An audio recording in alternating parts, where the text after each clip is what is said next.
to obtain response of first order and the second order system for a step input for various values constants k using linear simulating unit and compare theoretical and practical results। इसमें apparatus जो use हुए हैं वो linear simulation unit है। इसमें input के तौर पे स्क्वायर वेव या जिसको कहते हैं स्टेप सिग्नल है, स्क्वायर वेव के फॉर्म में, ये ट्रायंगुलर वेव है और ये इम्पल्स वेव है। ये तीन इनपुट हैं, इनको यहाँ से कंट्रोल कर सकते हैं। इसमें ये किया गया है कि हम एक फर्स्ट ऑर्डर और सेकंड ऑर्डर सिस्टम की स्टडी करेंगे इसमें, और उसके रिस्पॉन्सेस को देखेंगे और अलग अलग गेन पे हम उनकी वैल्यूज़ को देखेंगे। तो यहाँ पे पहले समझ लेते हैं कि फ़र्स्ट ऑर्डर सिस्टम क्या होता है। फर्स्ट ऑर्डर सिस्टम वो सिस्टम है, ठीक है, जिसमें वन पोल या ज़ीरो से उसकी कैरेक्टराइज होता है। वो मैनी इलेक्ट्रिकल, बहुत सारे इलेक्ट्रिकल इंस्ट्रूमेंट जैसे कि RC RL एलिमेंट्स जो हैं जिनमें वन एनर्जी स्टोरिंग एलिमेंट होता है, वो फर्स्ट ऑर्डर के सिस्टम कहलाते हैं। इसका ब्लॉक डायग्राम यहाँ पे मैनुअल में बना हुआ है, इसको देख सकते हैं, ठीक है। यहाँ पे R2S जो है वो इनपुट है, C2S आउटपुट है और G2S जो है फॉरवर्ड पाथ गेन है। जब हम इसमें इनपुट सिग्नल देते हैं, स्क्वायर वेव देते हैं, तो स्टेप सिग्नल देते हैं, तो ये यूनिट स्टेप सिग्नल ना दे करके वो मल्टीपल स्टेप सिग्नल हैं। तो स्टेप सिग्नल में जो हमारा जो ये डायग्राम यहाँ पे बना हुआ है इसके आउटपुट का है, तो उसमें एक यूनिट स्टेप सिग्नल के बारे में दिखाया गया है। तो उसका जो कैरेक्टरिस्टिक्स बनता है वो स्मूथ बनता है और वो अपने वैल्यूज़ को एक स्मूथ शेप में गेन कर लेता है, उसमें कोई ओवरशूट वगैरह नहीं होता है। तो ये फर्स्ट ऑर्डर का सिस्टम होता है। और सेकेंड ऑर्डर के सिस्टम में two poles and up to two zeros and have two energy storing elements, जैसे उसमें RLC सिस्टम होता है। तो सेकेंड ऑर्डर के सिस्टम में जो हमें वेव शेप मिलती है वो कुछ इस तरीके से मिलती है। ये जो है ये सेकेंड ऑर्डर सिस्टम का ट्रांजिएंट रिस्पांस का ग्राफ है। इसके बाद ट्रांजिएंट रिस्पांस के बाद स्टेडी स्टेट कंडीशन आती है। तो यहाँ पे सिर्फ ट्रांजिएंट रिस्पांस दिखाया गया है। इसमें delay time, rise time, peak time और सेटल टाइम और मैक्सिमम ओवरशूट को दिखाया गया है। तो होता क्या है डिले टाइम?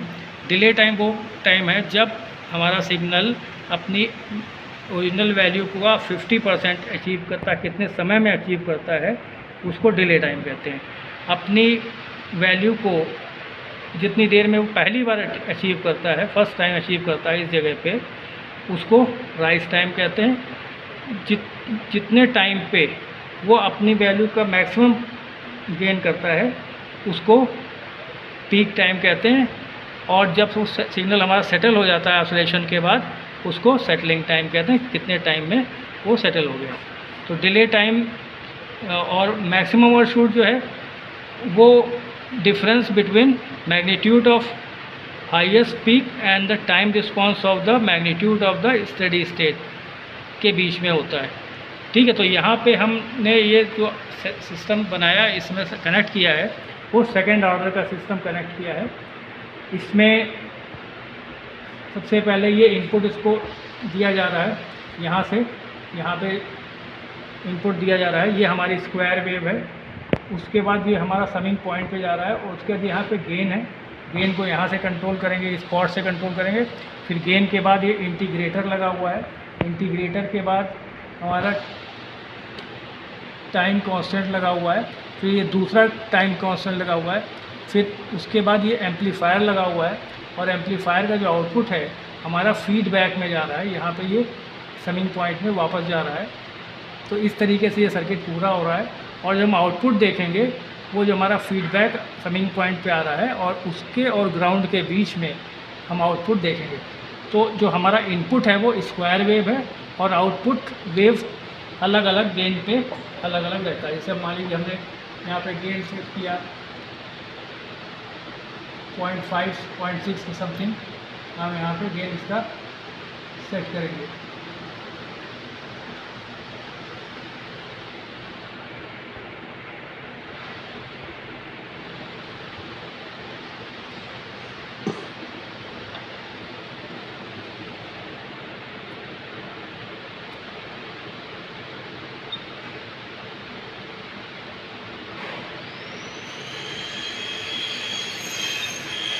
ये गेन, ये हमारा ट्रांजिएंट रिस्पॉन्स दिख रहा है यहाँ से यहाँ तक।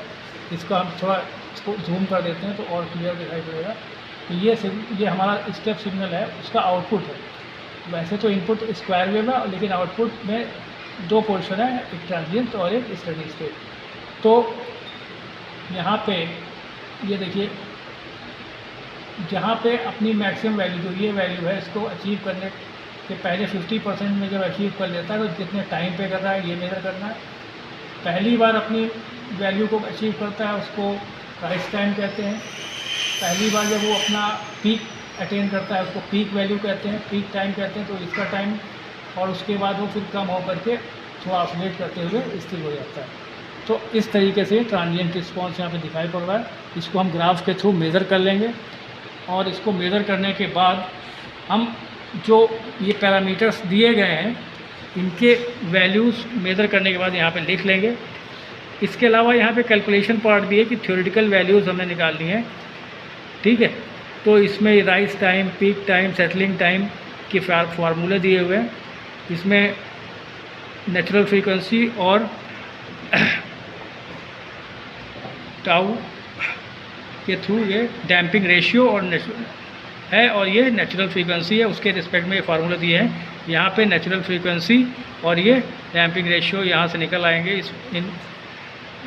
इससे कैलकुलेट करके, और ये वैल्यू यहाँ पे थ्योरेटिकली आ जाएगी। और जो थ्योरेटिकल रीडिंग है प्रैक्टिकल रीडिंग के अप्रॉक्सीमेटली सेम होंगी। तो इस तरीके से सेकेंड ऑर्डर सिस्टम को हम कंपेयर कर सकते हैं। गेन की वैल्यू को चेंज करेंगे, जब गेन की वैल्यू को चेंज करेंगे तो यहाँ पे जो वेव शेप मिल रहा है वो थोड़ा डिफरेंट मिलेगा। किसी में राइज पड़ जाएगा, ठीक है, किसी सेटलिंग जल्दी हो जाएगी, है ना। तो ये पैरामीटर्स अलग अलग गेन पे अलग अलग तरीके से मिलेंगे। इस तरीके से ये हमारा एक्सपेरिमेंट कंप्लीट होगा। Thank you. स्टार्ट। जैसे हमने इसका DSO से आउटपुट प्रिंट किया है, तो इसमें ये इनपुट सिग्नल है और यहाँ पे ये आउटपुट सिग्नल है। यहाँ से यहाँ तक ये ट्रांजिएंट रिस्पॉन्स है। तो इन पे अलग अलग टाइम्स जो है rise time, delay time, settling time measure कर लेंगे, ओवरशूट मेज़र कर लेंगे। उसके बाद यहाँ पे सिग्नल सेटल हो गया। चूँकि हम लोग यहाँ पे स्क्वायर वेव देते हैं तो ये चीज़ें बार बार जैसे ये देंगे तो ऐसे चलेगा।